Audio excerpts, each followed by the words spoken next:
Back to questions from the audience. Yes, sir. Thank you. Let's say that it's irrelevant what Harvard and Yale do with private institutions, and I don't care if they want to let two-headed people in. It doesn't mean anything.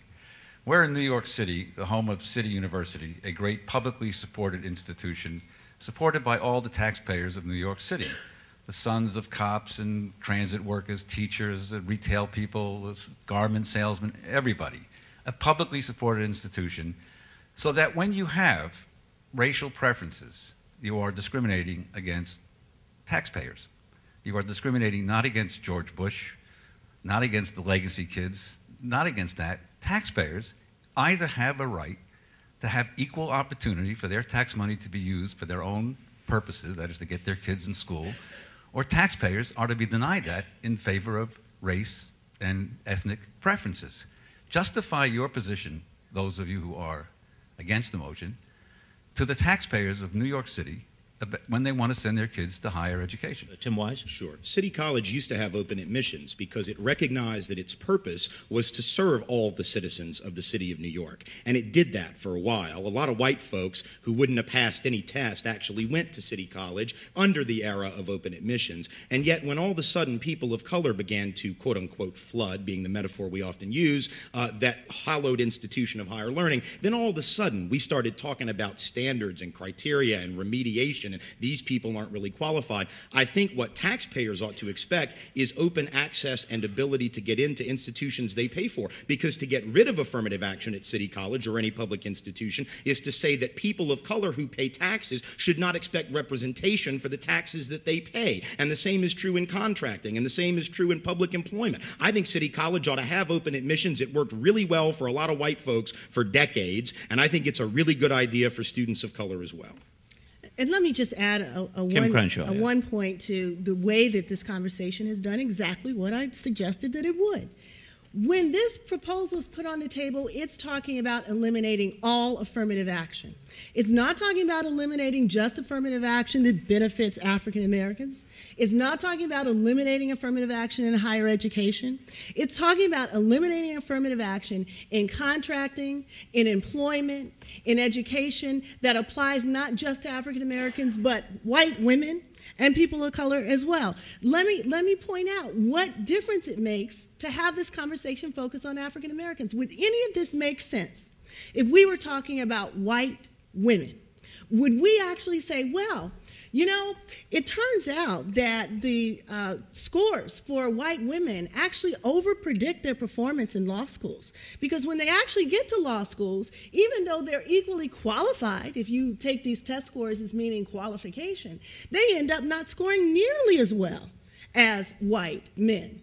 Would we even suggest that? No, we would think that there's something going on in law school that actually has the effect of suppressing their performance. Would we talk about women's cultural values? Would we talk about their work ethic? Would we talk about any of these things if we were talking about white women? No. Would we talk about any of these things if we were talking about Asian Americans or even Latinos? So the reality is that we're actually trying to attack a wide variety of programs by having a debate that's as old as this republic about the intellectual inferiority of African Americans. I would submit that you should repudiate this proposition just because it's not talking about the full range of affirmative action and the beneficiaries who are at stake in this conversation. Another question from the audience. This is a question for the people who are for the motion. My first question is whether or not you agree that integrated educational settings, whether it be in K through 12 or higher education, are important. And then secondly, given the pervasive and serious inequalities that we see in K through 12 education by race, what it is that you propose to do to try and open up the pathways to those institutions. Which of the supporters of the motion? I agree. Terence Pell. I think that there's real value to integrated education. There's value to diversity. But that's not really what this debate is about. This debate is about one means used to achieve integration, one means used to achieve diversity. And the way that's been used to achieve diversity is highly mechanical and imposes a lot of costs on African American students in particular. And what we're saying is you got to look at those costs. You can't just sweep them off the table with this soothing, with rhetoric about the value of diversity. We all agree diversity is important.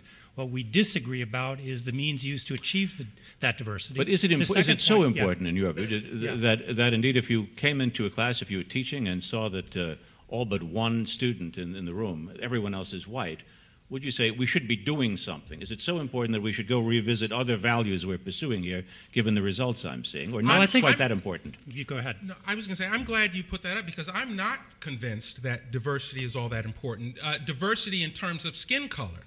I think that when we go to school, the people that we befriend, the people in our neighborhoods that we hang out with, are people that we share values with. When you talk to college students and people who have been to college and what was most important about their college experience, it had to do not with the color of the person sitting next to them, but the values of the teachers and those kinds of things. Of course, integration is a great thing. I'm for that. I'm for it when people want to do it. Am I for people manipulating and forcing people? I don't think that that's a good thing. I don't think that that's good for America at all. And I also want to make this point. We talk about how great diversity is, and yet the schools, how great diversity is for the educational benefits of our students, and yet the schools that are routinely churning out the greatest number of black doctors, the greatest number of black lawyers, are HBCUs, which are not racially integrated at all.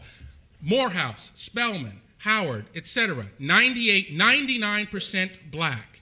That is not, in my opinion, a bad thing. And if it is, then, Tim, maybe we should make sure that we get a critical mass of white girls down at Spelman and be on our way. Robert, can I inject something very quickly? HBCU being historically black colleges and universities.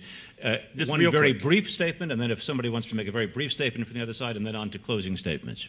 I think we have to be very careful with the words integration and segregation as they happen to have drifted into certain implications in our time. Because often the way we're using the word segregation today implies something I'm very uncomfortable with, which is that the only way that black people can really excel is if white people are around.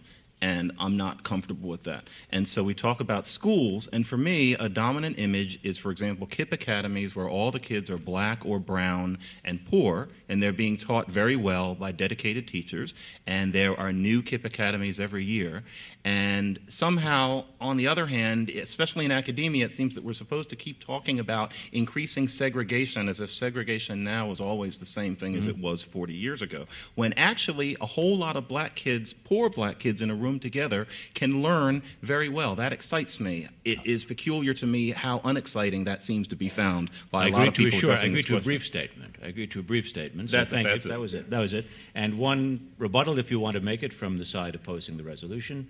Well, I guess the only thing that I want to point out to people in listening to this is that this anti-affirmative action argument is really a Trojan horse for a whole range of anti-integration, anti-civil rights, anti-equality policies. You've heard it. The bottom line is this whole Brown versus Board of Education experiment, this whole idea of forced integration was a bad idea when it started, and it's a bad idea now. So what this is a rollback. It's not just about racial preferences, whatever you define that to be.